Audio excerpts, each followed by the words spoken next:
নলবাৰীৰ বনপুৰাত ৰাইজৰ দলৰ গণসমাৱেশৰ প্ৰস্তুতি। নলবাৰীৰ মোকালমোৱাৰ বনপুৰাত ৰাইজৰ দলৰ নলবাৰী জিলা সমিতিৰ উদ্যোগত কাইলৈ অনুষ্ঠিত হ'ব যোগদান আৰু গণসমাৱেশ। এই যোগদান আৰু গণসমাৱেশৰ প্ৰস্তুতি ইতিমধ্যে তুংগত তুলিছে উদ্যোক্তাসকলে।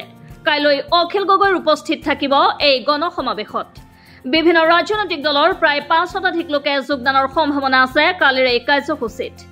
উক্ত সমাৱেশত সকলো ৰাইজক উপস্থিত থাকিবলৈ অনুৰোধ জনাইছে আয়োজক সমিতিয়ে। আপোনালোকে ইতিমধ্যে গম পাইছে অহাকালি ইয়াত আমাৰ সন্মানীয় ৰাইজৰ দলৰ সভাপতি অখিল গগৈ ডাঙৰীয়া আহিব। অখিল গগৈ ডাঙৰীয়াৰ উপস্থিতিত প্ৰায় ৫ শতাধিক বিভিন্ন ৰাজনৈতিক দল বিভিন্ন দল সংগঠনৰ পৰা লোক যোগদান কৰিব আৰু ইয়াত প্ৰায় ৪ সহস্ৰাধিক নাগৰিকে ইয়াত যোগদান সভাত অংশগ্ৰহণ কৰিব। আপোনালোকে গম পাইছে প্ৰস্তুতি চলি আছে। আমাৰ প্ৰায় ১টা বজাৰ পৰা গণসমাৱেশ অনুষ্ঠিত হ'ব। ইয়াত উপস্থিত থাকিব সাধাৰণ সম্পাদক ৰাছেল হুছেইন ডাঙৰীয়া, কেন্দ্ৰীয় উপসভাপতি হৰেশ্বৰ বৰ্মন ডাঙৰীয়া, সাধাৰণ সম্পাদক আজিজুৰ ৰহমান ডাঙৰীয়া আৰু ৰাইজৰ দলৰ কেন্দ্ৰীয় নেতৃত্ববৰ্গ। নলবাৰী জিলা সমিতি আৰু বৰক্ষেত্ৰী সমষ্টিৰ উদ্যোগত এই প্ৰস্তুতি চলি আছে।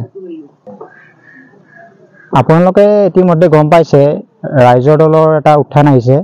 শদিয়াৰ পৰা ধুবুৰী আমাৰ সভাপতি ডাঙৰীয়াই ধুবুৰী কেইদিনমান আগত বৰপেটা আৰু উজনিৰ বিভিন্ন ঠাইত ধেমাজি, লখিমপুৰ, ডিব্ৰুগড় ৰাইজৰ এটা উত্থান আহিছে।